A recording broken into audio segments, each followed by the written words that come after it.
Alrighty. Good morning, everyone. I'm Jack Kerr, the event planner with Willie Street Co-op. This is our third session with our guest Ben Fuda, doing our live gardening Q&A here on the Zoom platform. Thank you for joining us. We're going to be focusing this morning on spring gardening projects. Ben's going to cover a wide range of topics, and as usual, the chat will be wide open if you have questions you'd like to ask or ideas to share. And we do have some email questions that came in this week that we'll also answer following Ben's startup presentation. So I'm going to turn it right over to him and see where he takes us. Ben? All right, thanks, Jack. And again, good morning, everyone. Thanks for joining us. I hope you all have your coffee, tea, warm beverage of choice, whatever you need to get your Saturday started. So again, as Jack mentioned, this is the, I believe, third in our series. And so today we're covering basically what we're calling spring garden wins. And so these are sort of easy weekend projects that are a good fit for the spring season. Again, things you can sort of tackle in maybe half a day to a day. And then our final two sessions, I believe next week, is ecological gardening. We have one on sort of preparing to grow and how to cut flowers. And there's a third one in there I'm blanking on at the moment, but I believe we've got 3 more coming up. So that's what's coming up to stay tuned for. So with that out of the way, we are going to go ahead and jump in. Start sharing my screen here. All right. Again, as I mentioned, we're talking wins for the weekend, specifically for the spring season. The great news about gardening is that there really is sort of something for every season that we can be doing at various times. And so if you haven't joined us previously, just a quick background on who I am and sort of the experience I'm bringing to this. So for the last 10 plus years or so, I've been working in public gardens. Here is a sampling of a few of the spaces I've worked in or worked on, including my personal garden here in Indiana, the Lurie Garden in Chicago, Fernwood Botanical Garden in Michigan, and most recently, the Allen Centennial Garden at UW-Madison. And also, we are just in the process of launching our pop-up shop as part of sort of the work that we're doing. And so if you're ever in the South Bend area, we would love to see you. With that out of the way, let's go ahead and dig into some of these projects and think about what we can be doing for spring. So the first we'll cover, and we touched on this a bit maybe in our first week, but I'd like to sort of circle back and do a bit more of a deep dive, is thinking about how do we jumpstart our compost for the spring, but also thinking about organizing our compost. You know, an easy way to think about composting is sort of like baking. So we want to try and have a good mix of wet and dry ingredients, you know, in proper proportions. And also, of course, if with compost, as things sort of settle down over the winter, sometimes we need a little bit of a jump start. So a few things, again, you can do right now this time of year. Think about having 2 piles, maybe, again, one of last year's compost and one that you're starting fresh this year. You certainly can add to last year's compost, but just realize if you do, you may need to give it some more time to mature and fully decompose before it's usable for your garden. Versus if you just sort of leave it be, maybe certainly give it a good turnover. And that's sort of point number 2 in terms of turning last year's pile. That may be all you need to do, and it sort of depends on how large it is. If last year's pile is only a foot or so tall, I'd say go ahead and keep adding to it. You certainly can keep building that up depending on the size and the space that you're working with. But again, it's sort of like this last photo. If this is your pile from last year, I would let this be. This needs a little time to break down and start to decompose before we really dig in and start adding it to our garden. So a quick way to know, again, if last year's pile or even a previous year's pile is sort of ready for use is, are you able to identify any of the original ingredients? So what did you actually put in to decompose and compost in the first place? If you can still make out bits of onion or, you know, bits of twigs and leaves, it might mean that that pile needs just a little bit more time. If your pile is slimy, so if it's really gushy and wet, that means it probably also needs more time to mature, but also means it's going to need some more dry ingredients. So again, thinking about the baking metaphor, we want to add some dry ingredients to sort of take a little bit of that moisture away. And an easy way to think about dry ingredients is to essentially think about brown ingredients. So again, as we're cleaning up our landscapes this spring, that could be things like last year's leaves, ornamental grasses or perennials that we're cutting down, cardboard, if you were stashing cardboard from home deliveries or anything like that, All of those are brown materials that we can add in to basically increase the amount of carbon in our compost. And that'll help with sort of that slimy texture as well. Also, if it's slimy, it probably doesn't smell so great, which is your other clue that something's not quite balanced. A nice balanced compost should smell really earthy and rich and a little sweet. Again, if it's kind of sour smelling, then something might be a bit off. Now, conversely, if you're turning last year's pile and if it's very dry and it's sort of dusty, or there's a lot of air, that means you might need to add some more wet ingredients. And a few ways you can do this. You can pretty simply, essentially just soak it. Get out your garden hose or your watering can. Add some moisture into the mix, especially as you're turning it, and that's a great way to, first of all, get more oxygen into your compost. So again, thinking about baking, we need to get those gases in there to sort of help the chemical reactions take place. In this case, it's all of the microbes and little insects and things that are breaking all of this down. They need access to oxygen. And so the more frequently you turn your pile and introduce that oxygen, typically the faster your compost will break down. Again, with that said, if your compost is really dry this spring, again, adding some water, or if you have any green ingredients, again, we might not, it's still a bit early, so we might not have much greens yet, which again, could be things like grass clippings, old flowers if you're deadheading in your garden.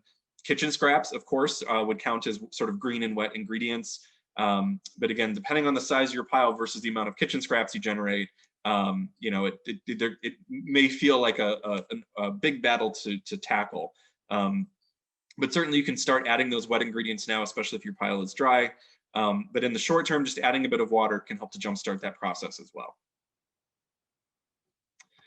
Next up, building a pollinator hotel. And so again, this is something we'd like to do in spring because a lot of the insects that will gravitate to these are what we call solitary bees, and they're doing their nesting and looking for homes right about now. So this is a great thing to do over the next couple of weeks. So again, these insect hotels are essentially meant for solitary bees and insects, and those account for about 30% of our native bees in North America. So there's several out there. And there's a few, key things to keep in mind when doing this.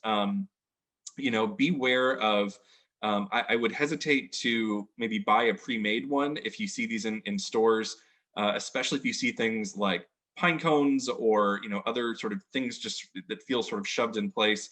Those actually aren't the best materials for pollinators like this, these solitary bees.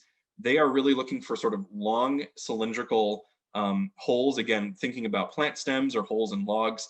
That's what we're trying to mimic with doing this. So pine cones really don't provide great habitat for most solitary bees in this case.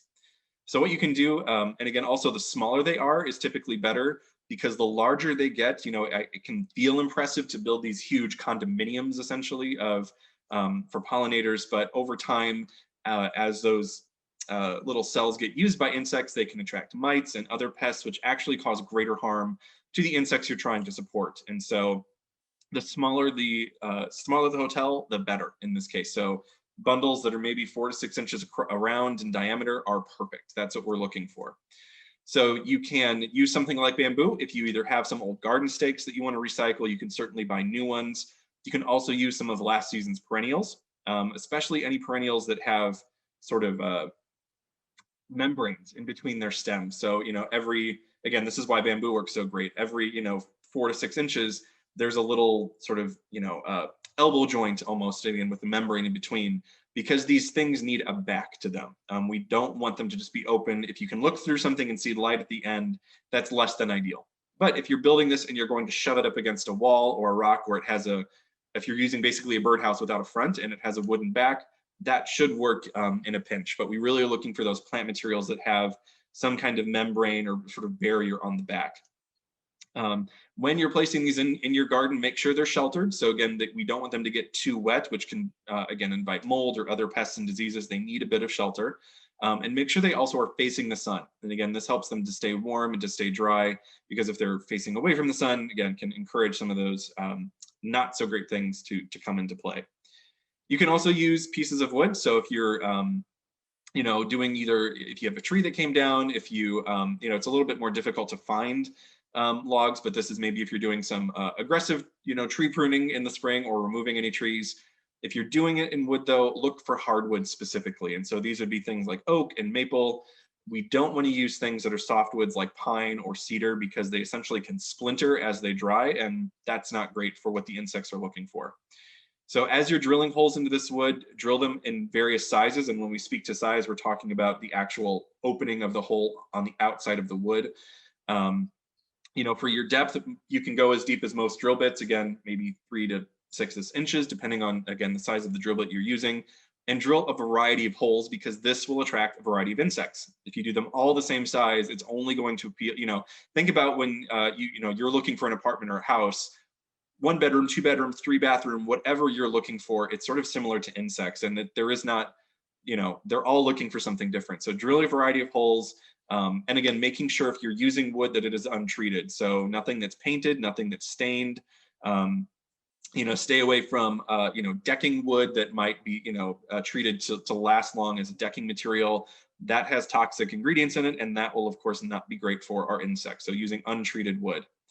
With this in mind, since we're using, you know, wholly organic things that are untreated, typically we'll need to refresh these every couple of years because as insects fill those cavities, and you'll know if there's a resident insect, and you can kind of see it one right above the end there, there's sort of a door. There's a front door that an insect has built either out of mud or sort of chewed up leaves. And as insects come in and start to take up residence, you'll see more of these, you know, sort of becoming filled up. But again, once the insect moves out, then things like mites and mold are what could potentially move in if we don't keep this clean and keep it sanitary. So it isn't just sort of a forget it, set it and leave it thing. We actually, again, need to check up on this every so often. So again, typically maybe every 2 years, you might need to sort of deconstruct and reconstruct with fresh ingredients. Again, especially since these are untreated, they may decompose pretty quickly. So giving these a nice refresh is important. And if you already have pollinator hotels and you're not building fresh, again, a good spring project is to refresh them right now. And again, the timing does matter here because this is when, this time of year, spring is when insects are hunting for new places to lay eggs for the next year. And so if you get this out and you don't see too many insects arrive this year, don't worry. Sometimes it can take a season or 2 for them to find the habitat. So if you don't see any really appear this year, you know, don't worry too much. Again, give them a little time and patience to find what you're providing for them. Next up, aerating our soil. This is a great both sort of spring and fall topic, sort of bookends for the season. And when we're speaking of aeration, this can apply to lawns, but also to our garden beds. And, you know, conventional wisdom has sort of told us that we need to till our gardens every year. And really that we're finding that is not the best practice when it comes to soil health, because soils are immensely complex ecosystems with microbes and fungi and insects and all kinds of things moving and grooving in that soil. And that's what really makes a healthy, you know, we're learning a lot about our, you know, a healthy gut in humans, and the same kind of goes for soil. There's this great ecosystem that's happening sort of out of sight and out of mind, but when we till everything up, it's, you know, it destroys a lot of that sort of complex soil architecture. And so aerating is a much gentler way to sort of increase and improve soil fertility and health without disrupting and destroying everything. It's also really great because, you know, most tillers, of course, are gas powered. They're, what is it? Can't think of the name of the type of motor offhand, but it's the type where the fuel and the oil are mixed together. And, you know, that's typically the pollutant ratio is higher. There's noise pollution with those. Aerating, it's quiet and you burn some calories, and it's really good for your biceps. So it's a good workout in the process. So really what you want to do is use, a lot of us refer to these as pitchforks, but in reality, they are a digging fork, to be super specific. So a pitchfork is typically used for pitching things. You know, think about hay or straw or you know, sticks and twigs and leaves in the fall. And pitchforks will typically have tines that are cylindrical and skinny, kind of like a pencil. Digging forks in this case, which again is what we're looking at here, are meant for more aeration. And the other reason for that is they typically will have shorter, what's the word I'm looking, the handles, there's the word. My coffee, I thought had kicked in. They typically have shorter handles. And this is because as we're sort of pushing them into the ground, we push in and then we rock back and forth just a couple of times and then pull it out. And so these thick tines, when we push it straight in and rock back and forth, opens up holes into the soil. Again, this is great, especially if there's areas of your lawn that may be compacted from walking a lot or dogs playing or something like that. And essentially what this does is allows air and nutrients and water to start to penetrate down into the soil again. It's not going to harm your plants or your turf in any way. And another great practice is to sort of top dress with just a little bit of compost. So if you get like a bag or two of compost, you know, it doesn't take much. You don't need a dump truck for this unless you have acres and acres of lawn you're doing this in. And just spread maybe 1/2 inch and rake it over the top of your soil after you aerate. This is a nice organic way to introducing, again, nutrients back into your soil without applying noxious chemicals and things like that. So again, aerating your soil, a really great thing to do in spring. And you know, you'll want to sort of space it every maybe 6 inches or so. So again, this, and most digging forks are only maybe about, you know, 8 to 10 inches wide. And so this takes time. This is great for, especially if you have city lots or city lawns, you know, it takes time, but it's not impossible to overcome. If you're in the suburbs or out in the country and you have a lot of space, I might, again, only recommend doing this in specific spaces where you have soil compaction issues, but I wouldn't say this is something you need to do everywhere. Then it might be easier to rent a tool or work with a professional to have it done. And then next up, seeds. We've talked about seeds before. Last week I think we were talking seed starting. So again, if you want to reference any of those, you can go back to next week in terms of how to start your seeds. But if you have not, if you are a gardener, stop. So like today, make it your goal today on Saturday, get your seeds, either whether you're doing mail order or you're going to the garden center, get them now. Because again, the season that we're seeing with everyone gardening post-pandemic and still to this year, it's becoming very difficult to find seeds. A lot of online seed companies are selling out very quickly, and so you don't want to sort of be left hanging if you go looking for some of these. And so you certainly, it's still not too late to start seeds indoors. So that would be things like tomatoes and eggplant, maybe your broccoli and your cauliflower. Things like corn and beans and squash, those are all things that will plant directly outside in the garden in maybe 5 to 6 weeks or so, give or take, depending on your frost-free date, wherever you may be watching. So you can certainly, I would certainly buy those seeds now and hold on to them, but just know you won't be planting them quite yet. Otherwise, things like peas and greens and some herbs. Herbs you could start indoors early as well, things like basil, but peas and greens, those are all things that could start to be going out pretty much now. Radishes as well, they can all tolerate a bit of cooler temperatures. And again, they appreciate those cooler temperatures because when it's too warm, they will essentially bolt, which means they flower quickly. And once they start to bolt, they lose their taste, they become bitter, and they're tough. We really don't want to eat them. So again, if you haven't ordered your seeds, get them now, or go to the garden center now. And again, so for those things you can begin indoors, you can start them right now. And yes, that's me at 2 years old planting seeds. So, and again, if you want a refresher on growing seeds, you can visit the Let's Grow Stuff website. This is the virtual series that Willie Street Co-op is sponsoring with PBS Wisconsin. In that series, I will walk you through how to start your seeds. It's a 2-parter. Again, about 5 minutes a piece, so a really quick and easy way to sort of refresh your memory if you need any help with that. Our final project, sort of a win for the weekend, is to look at dividing perennials in your, if you have any existing plants in your garden. So dividing perennials is, most things can be divided in spring because they're sort of entering a phase of active growth. It's not typically too hot where it'll stress them out to get moved. But of course I say that, and at least for us here, last week we had temperatures in the 80s. So, thanks climate change. Watch the forecast when you're getting ready to divide, look at that 7-day forecast. And if you see some really intense heat coming, just hit the pause button on this, because that will stress them out a bit more. It's sort of really up to you what you want to do. If there are things you just want more of, you certainly can divide those. But in terms of plants that might need dividing, a few things to look for are either if it's dying out from the center. And so this can happen a lot with ornamental grasses in particular. As the clump expands over time, the center will begin to die out. And that's sort of a signal to you that this needs some rejuvenation. Also for things like maybe bearded iris, if they have stopped flowering for you, if they just haven't been flowering as prolifically lately, they probably need to be lifted, divided, cleaned up, and replanted. And sort of, again, this lifting and dividing process, again, it might feel You might find yourself discarding parts of the plants, or you don't have places for them. It might feel a bit aggressive to need to do this, but really what this does is it does rejuvenate growth. And so again, especially if you have some older stands of plants that are just, that either they haven't been blooming or again, dying out from the center, this is a great time to do some of those things. Of course, if you want to expand your garden, you have more spaces to fill. This means more free plants, but we want to definitely caution you, especially in the Madison area, be cautious with sharing these divisions with friends. Of course, jumping worms are something that we're all watching. They're a new invasive pest that's been in the area for several years now. And one of the primary ways they spread is through soil, either caked onto our shoes or, again, sharing plants from one garden to another. And so, I would almost say don't do this unless you are 300% sure you don't have jumping worms, and there's almost no way to be sure.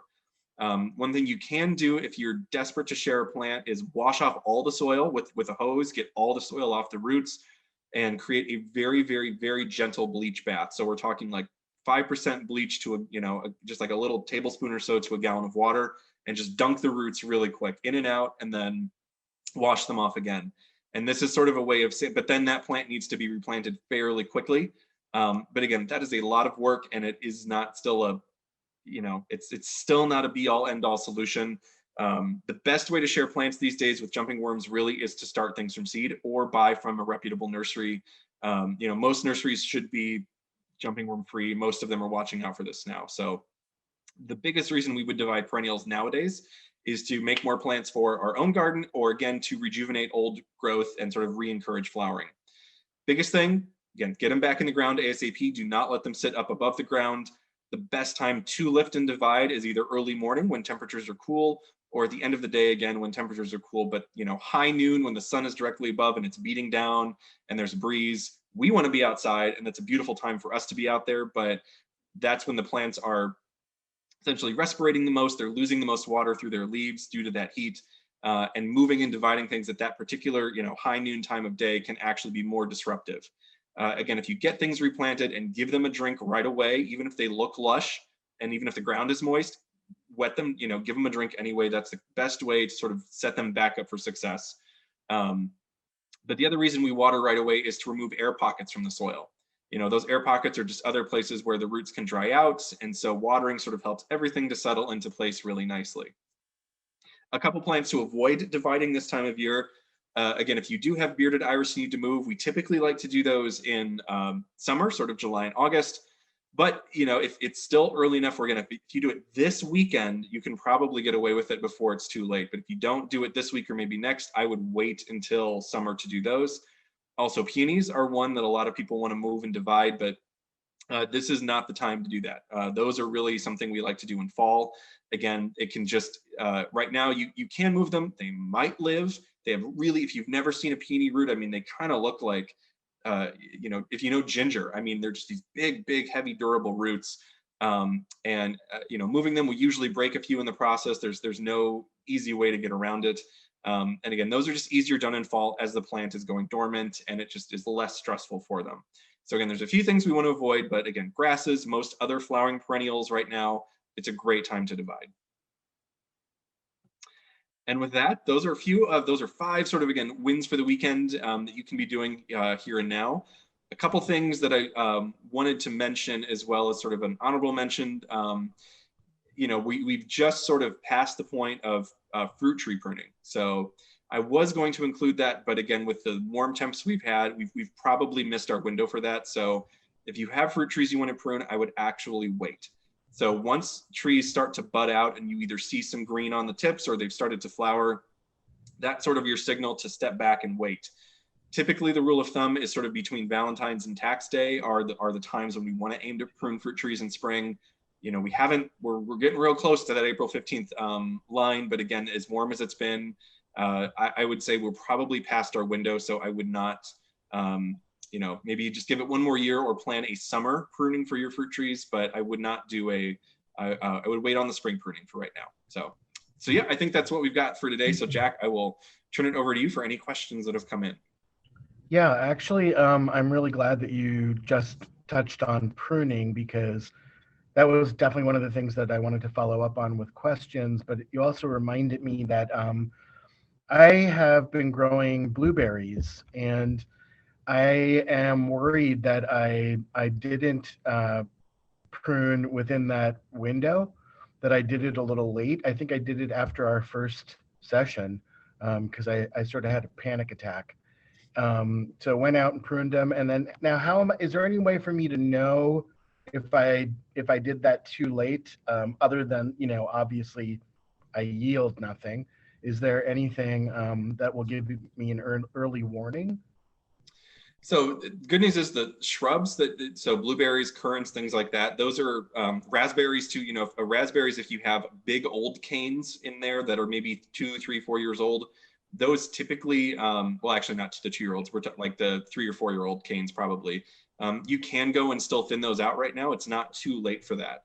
And again, the blueberries are a little bit more forgiving. What I was really referring to were things like apples, peaches, pears, pears, plums, the big fruit trees, essentially. And part of the reason we avoid doing it is, again, the tree is all of the sap and the nutrients that have been stored underground for the season.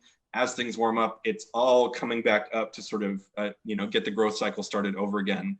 And so doing it early in the year, the tree has enough time to, again, think about whenever we get a cut, it has time to sort of set a scab, more or less. It doesn't fully heal over, but it's enough to keep it from weeping.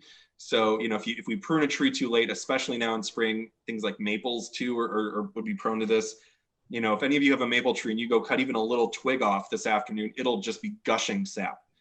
Which of course is why we harvest things like maple syrup right now. And well, actually it's a little past that season as well, but that's the premise sort of behind why we either do it early or wait. It's that sap movement as a piece of it, but also pests and diseases. Right about now, again, everything's sort of waking up and coming alive. And if they sort of smell a fresh wound, for lack of a better term, things can move in. But again, that's mostly for the big fruit trees that we'd be worrying about. But things like, again, blueberries, currants, especially if there's any dead wood or super old wood, that's, you can usually pretty safe to take some of those things out pretty much anytime.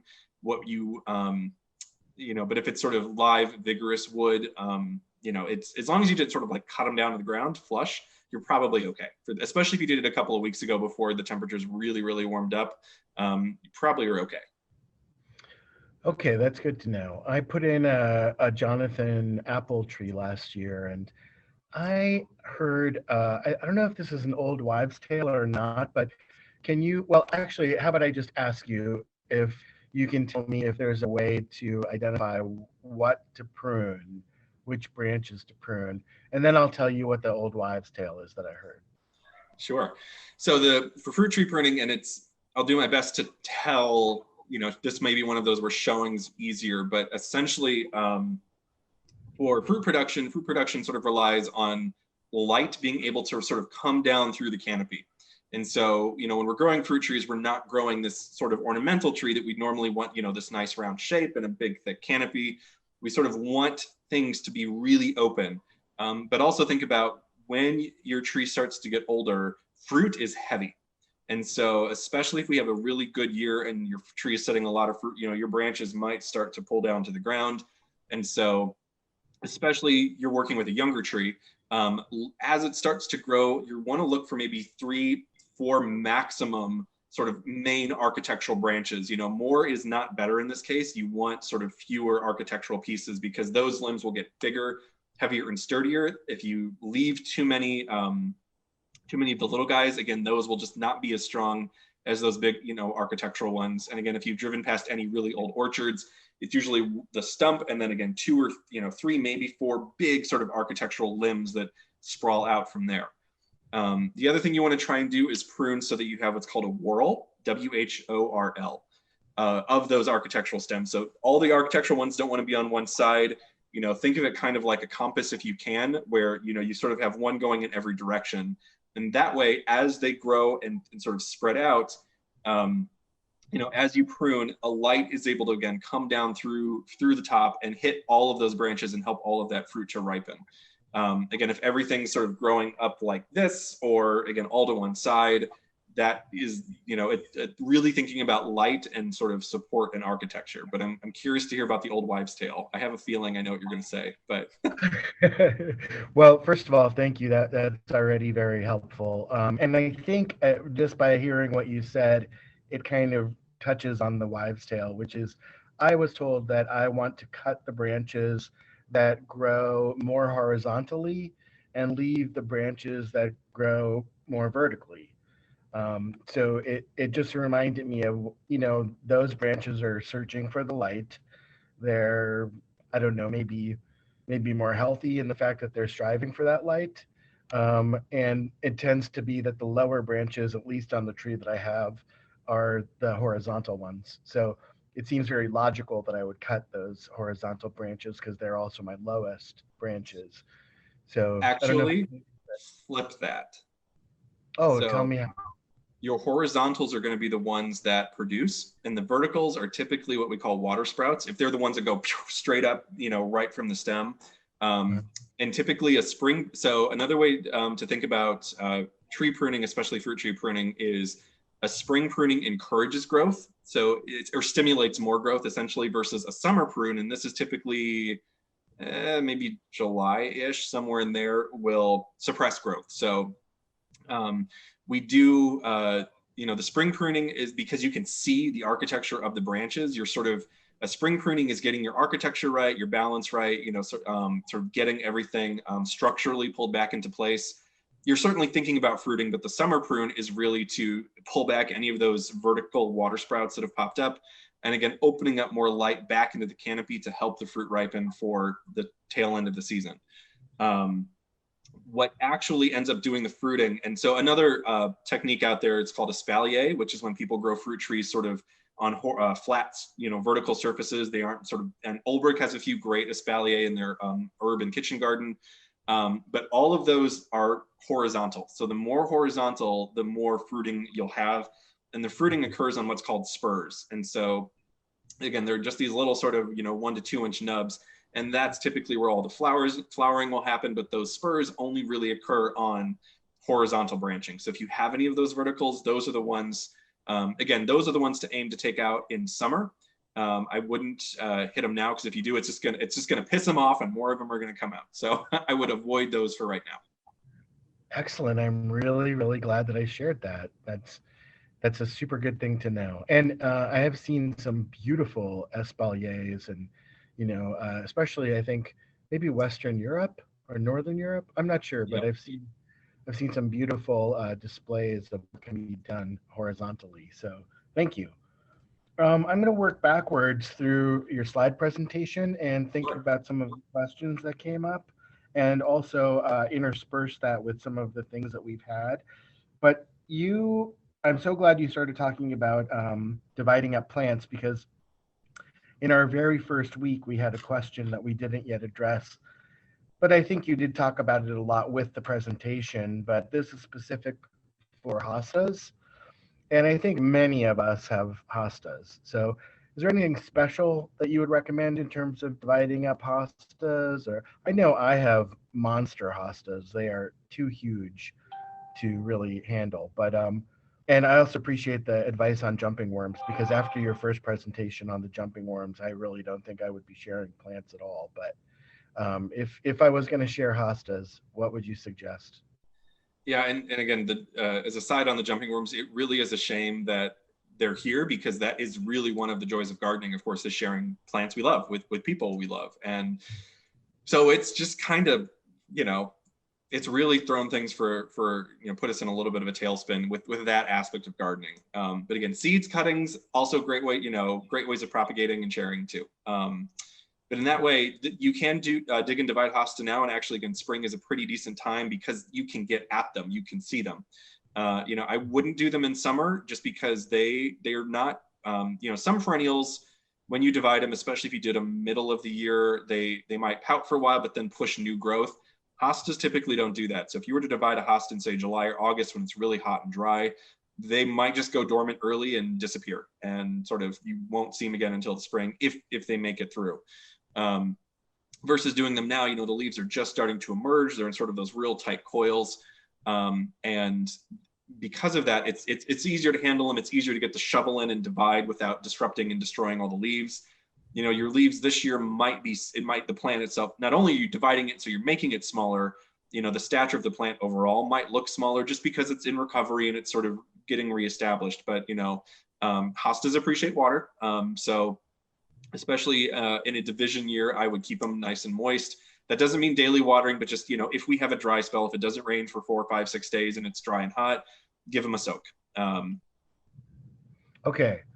Is there any sort of rule of thumb about dividing in general? Because when you mentioned dividing peonies, I thought it sounded like, you know, I mean, can we just do this at any time of the year, any month of the year?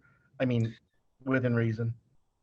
Yeah, so again, there are certain plants that really do prefer certain times of year. Again, peonies are just a great example of something that really should be done fall more than anything. Again, bearded iris, you could do right now really, really early, but again, a week or so from, I would, you know, today's probably like your last window really this weekend. Okay. And again, daylilies, another one, you could do daylilies now pretty easily. But again, I would try to avoid doing them in high summer while they're at peak bloom. Instead, I would sort of maybe circle back again in August or so. You'll know they're sort of ready. They go into what's called a summer dormancy or August dormancy, when about half of their leaves will turn brown. Doesn't mean they're in trouble. Doesn't mean they're sick or diseased or anything. It's just sort of what daylilies do.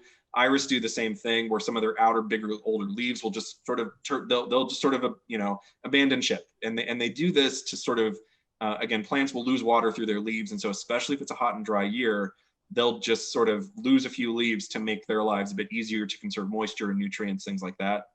But when you do move, if you do move things, again, the iris and daylilies in the summer, it's also a good rule of thumb to cut them back by half. And this is probably true of most perennials, because again, all of those leaves are losing water. And when we move and disturb things in the root system, you know, everything's disrupted. And so we want to try and reduce the stress on the plant as much as we can.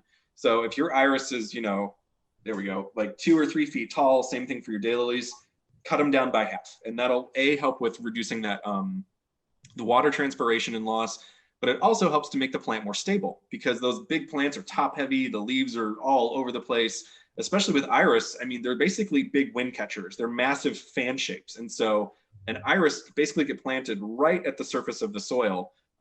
So they have almost nothing to anchor them when you first get there, because the roots, of course, haven't really found their way back in yet. And if just a good summer storm comes through or a high wind day, all your iris will be laying out of the ground on the ground. So it feels aggressive, but cut them back by half, and that'll do a lot of good for getting them reacclimated and reestablished. That's great. Yeah. I love when you, I think everybody has, if you have iris, you feel like you have the best color. And yes, there are many, many, many colors. Same for daylilies, I think. The tastes vary, but that's what makes them great. Totally. Yeah. I have like a kind of polar blue, and I will put it up against any other iris. They're gorgeous. So, hey, we had a question that came into the chat, and I'm really sorry. I'm really surprised we haven't thought of this yet. So thank you so much for Diane for asking it. But what about our old friend Creeping Charlie? You know, we are talking about some great summer projects or spring projects, but also part of those projects, I think, is, you know, preparing ourselves to go to war. And what about Charlie? What can we do about him? So this is probably going to be an unpopular opinion, but I actually, especially in lawns, I leave it. And the reason for this is it actually plays nice. It doesn't outcompete our turf. And it blooms so early. You know, I personally think it's really charming to walk outside and see little, you know, blue and purple flecks blooming in my lawn.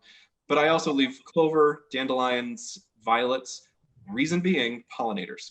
And so, and also all of these plants occupy different levels of, you know, if you want to think about your lawn as I think about healthy lawns, think about mimicking a natural ecosystem, maybe like a forest. You know, there are of course, we know the tree canopy, everything up above and tall, and then there's a shrub layer and a perennial layer and a ground cover layer, and then everything, you know, bulbs underground, and all of then the soil things, the soil microbiology happening below ground. And so thinking of our lawn in a similar way, you know, grass only occupies one of those layers. And, having something like all of these other flowering plants that really do blend very nicely with lawns.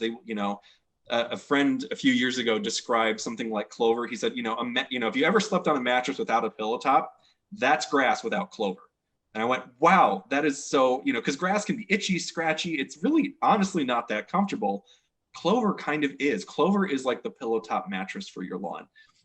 Plus, it is phenomenal food for pollinators. It fixes nitrogen, so it takes nitrogen from the air and actually that's gaseous and puts it into a soluble solid form that, nitrogen is what makes our grass green, and most of us like green lawns. Clover's roots also go deeper than turf roots in most cases. And I know I'm jumping around between some different plants here, but and that, again, I kind of see Creeping Charlie in that way as well, where if it's mingling through a lawn, if it's sort of not, I've never seen it where it's totally, where someone has just a lawn of Creeping Charlie. Normally it plays pretty well with turf.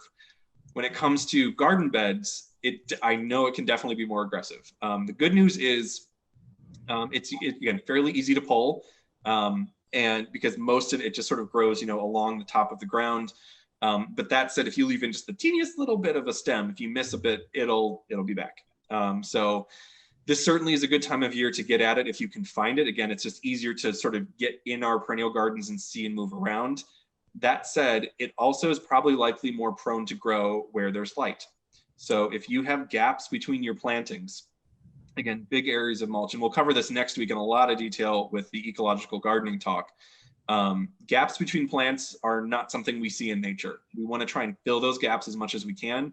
So if you have a really rich perennial garden and just sort of, again, thinking about a forest and every layer has a thought and has something in it, Creeping Charlie needs light. That's one reason it does great in lawns. And this goes for really all weeds. If we have weeds, nature is telling us that too much light is getting to our soil surface. And so where an old garden I had a chain link fence, and our neighbor's lawn right on the other side of it had just lots and lots of Creeping Charlie, and it just, moved. I was never going to win. It always came through the fence. But what I realized is as my perennials really filled in for the season and it just shaded everything out, it stopped it in its tracks. And so you might need to do a quick, in a situation like that, I wouldn't just say back off and let it do, it still requires management and some hands-on upkeep, but certainly planting more desirable plants can help you manage the less desirable plants. Okay. So is there any, if you're going to remove it by hand, do you want to do that before it flowers? It's not a bad idea. They certainly do set seed. It's how they move around. But if they, it takes a little while for them to set seed. Dandelions are one of the really, really fast ones. From bloom to seed happens very quickly. Creeping Charlie, typically spring is when it does a lot of its growing. It's sort of a cool season plant, so it really takes off again about now. But again, I would try and get it before it's finished flowering. So I wouldn't wait till like June or July. I'd say this is something to do probably sooner than later if you have it. Okay. What in the same school of thought, what about garlic mustard? Oh, garlic mustard, yes. That is one, get it out before it flowers, definitely. And so garlic mustard typically, it may not bloom in its first year. And again, you'll know if you have it. The leaves are not perfectly circular, but they're kind of have a little, almost like a bit of a heart shape to them, just ever so barely. They'll typically form, it's called a rosette or a basal rosette. So a nice tight clump of leaves right at ground level. And then they'll, again, they bloom. They're these big clouds of nice white flowers. Again, they're not unattractive plants, but of course they're extremely aggressive and invasive. So we want to try and limit their spread. If they're a small plant and you're able to pull it, great. But again, if you pull it and the leaves all snap off, definitely dig it out. It's a perennial, it will come back. So get the roots out as much as you can. And there was something else I was going to say with that too. If you are watching this 4 months from now and you think, oh, I have garlic mustard, what do I do? If they're flowering, also think about when you weed, how much of the soil you're disturbing. So every time you pull something out, you're churning up the soil. There's hundreds of thousands of weed seeds in your soil already, and all plants, not just all plants. And when you turn and mix soil in any way, and this is again why we don't till as well, it brings new weed seeds to the surface. The more we can minimize soil disturbance, typically the less issue, it's going to make our jobs easier in the long run. So something like garlic mustard, because it's such a beefy plant, you'll probably need to dig and it will be more disruptive. But that said, if there are things like lamb's quarters in your garden, which is, or I'm trying to think of another one, blanking at the moment, but any annual, knowing what weeds you have and how to manage them. If we have annual plants, there's really no need to go pull them. The better way to go is to wait until they're just getting ready to flower or they're in flowering. And again, aesthetically, I know this might not jive with what we're trying to do, but it depends on, again, where you're gardening and how you're gardening. But an annual puts all of its energy into flowering and setting seed. It has no root system. It's not concerned with surviving another year like a perennial is. And so in those cases, when we time it right, just snipping them off at the ground level and leaving the roots in the ground to rot is a better way to go, because it doesn't, again, bring new weed seeds to the surface. It doesn't disturb the soil. And again, that should make our jobs a bit easier in the long run. Now, creeping Charlie is a perennial, going back to that. So, pulling it is, or smothering it, depending on sort of where you're working, you can, put down cardboard or black plastic and essentially just starve it of light. And that's one way to control it, but probably, again, not a permanent solution. The smothering I would only really use if there's a big area where it's, you're going to just sort of write it off as a lost cause and you're starting over, or it's a place you're sort of reclaiming that's been overtaken. But I wouldn't probably use smothering in a garden you have established with a lot of plants you want to keep. Okay.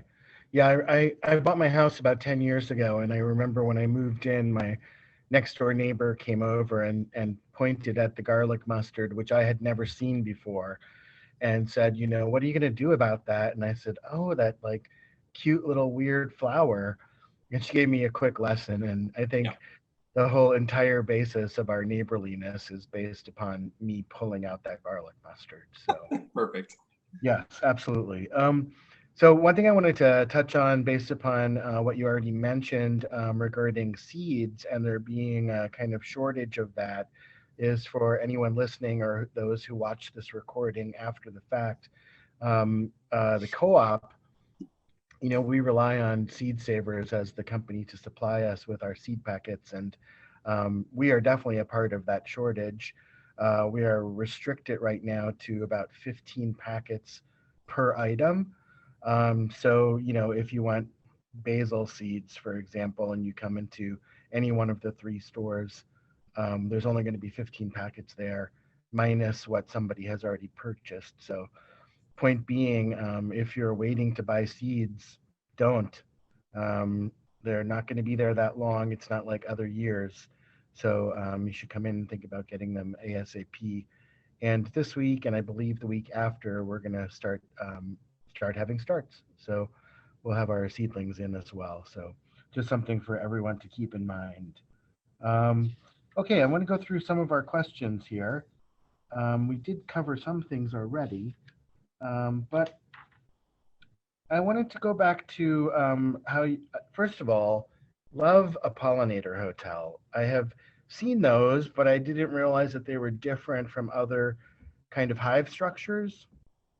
And I never heard of solitary bees before. Are they sort of like a bachelor bee? Yeah, essentially. So they, they'll probably find a mate at some point, but the big difference is they don't live in a hot, honeybees get a lot of the press, of course, but honeybees are actually not native to North America. They are an introduced species, and more often than not, they are, certainly if you're sort of a backyard beekeeper, that's one thing, or sort of a hobby beekeeper. But they're also, on sort of they've been industrialized on an agricultural scale. So they will load up hives on the back of a semi, and they just sort of, travel around the country to pollinate the crops they need to pollinate at certain times. The irony, though, is that a lot of our native bees, especially say something like blueberries, some of our bumblebees that are solitary are better pollinators for blueberries because blueberries are native to North America than honeybees. So supporting, preserving, encouraging those native solitary bees from a food production standpoint is really important and can be beneficial to us. But yeah, again, since they don't live in hives, sometimes these solitary bees can be a bit bigger, but a lot of times I think people freak out over the size of the insect, thinking that size somehow equates to being aggressive, and that's not true.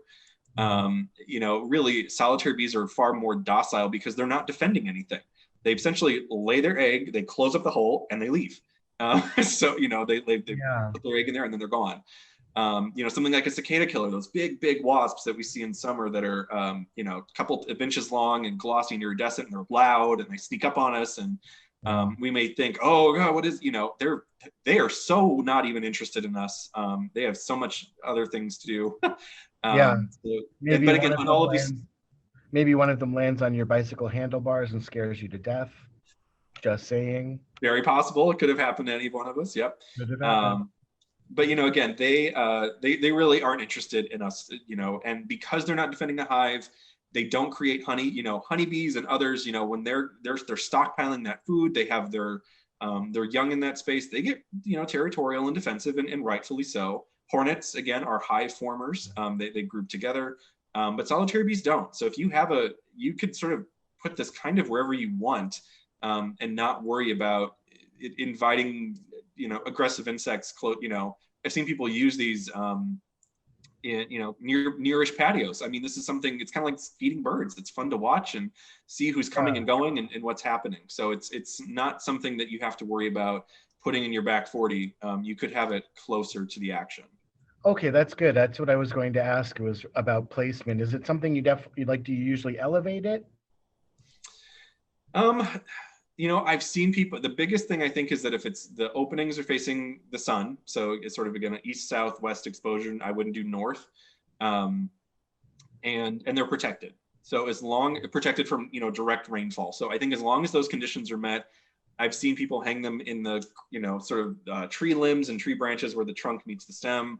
I've seen people tuck them underneath benches, or, if you have a stone wall, you can sort of, if you have gaps in your stone wall, you don't even have to build a frame. You could just stick some of the pieces of bamboo into a stone wall, and there you go.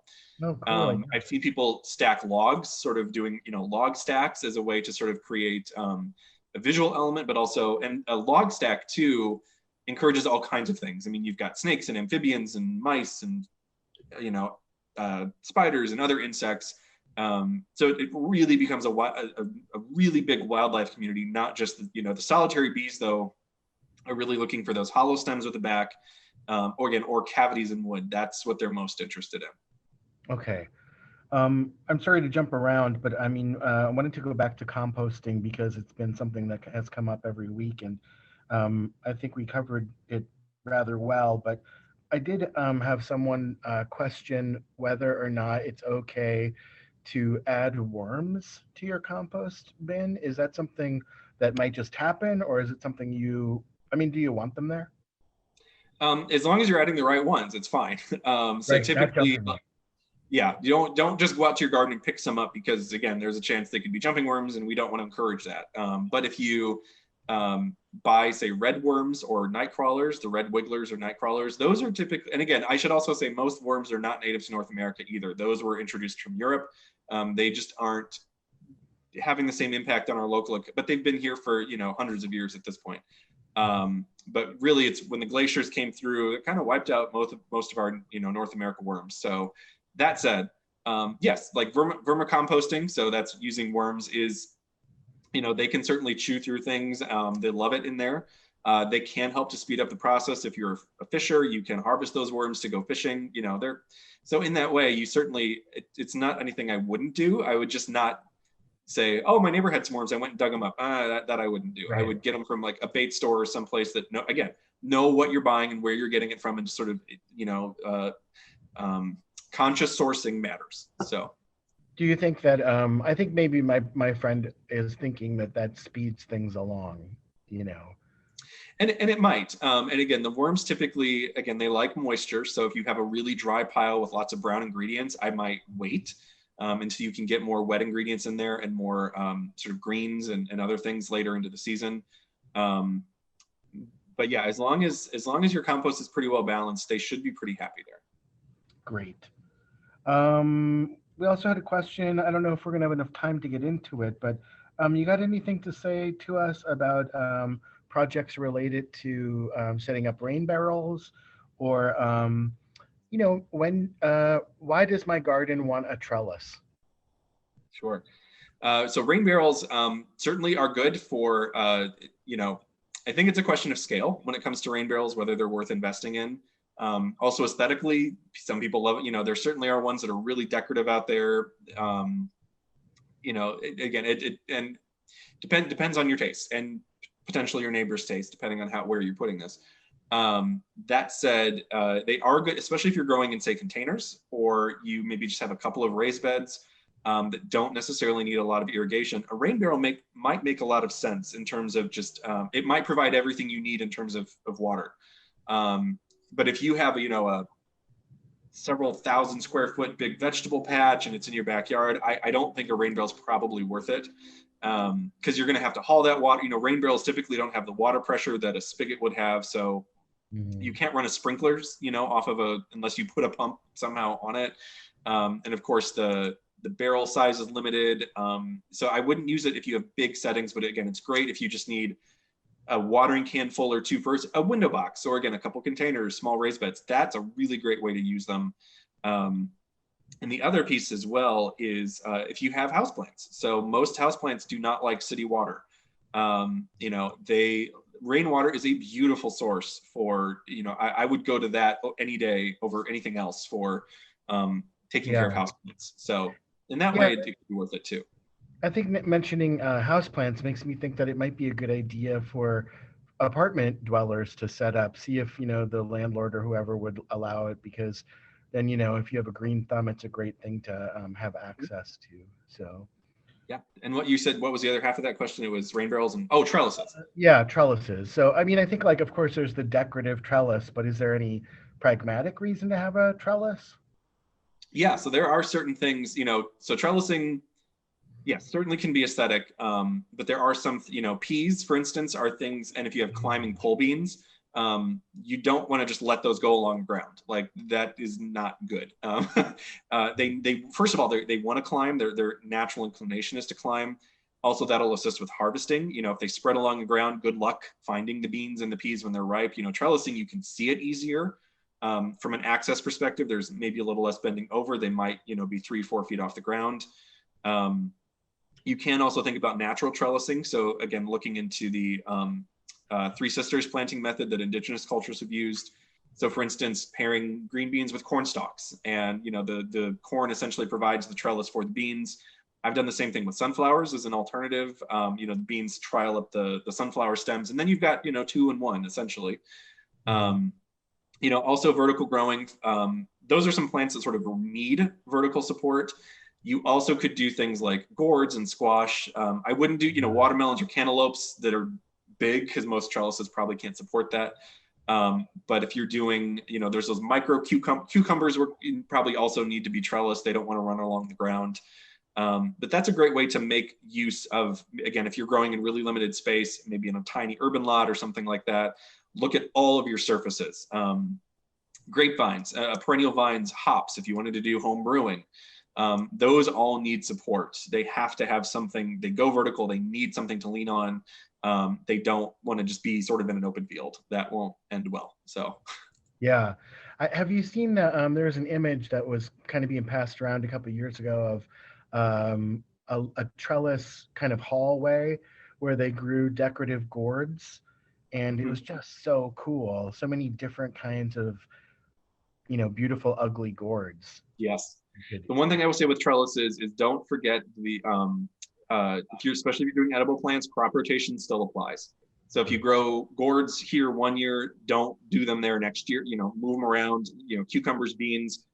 And there's more resources out there on, crop rotation, just in terms of our timing here, but just make sure you don't, because if you plant, say, squash in the same place 3 or 4 years in a row, there could be pests and diseases that build up in the soil, and they won't produce anymore. So just keep things rotating and you should be good. Great. Yeah, maybe I think I had a question for you about when your tomatoes experience, I think it's blight. I don't know what the name is, but maybe we can get into that next week, because I think it has a little bit more to do with, how to keep the soil healthy. So definitely. Yeah, totally. All right. Great. Well, we're almost at the end of our time, and we did have a question that about the woman who moved to the area who was asking us about compost sources. So we are going to, I'm going to let her know about the availability of that sort of stuff at the co-op. So I'll put that up as a slide that folks can see on our way out. But otherwise, I guess we'll be back here next week. And what is our topic? Ecological gardening. Yep, ecological gardening. Yes. Awesome. Oh, Jack, you muted yourself there, I think. I said thank you again, and we'll see you next week, Ben. All right, take care. Thank you so much.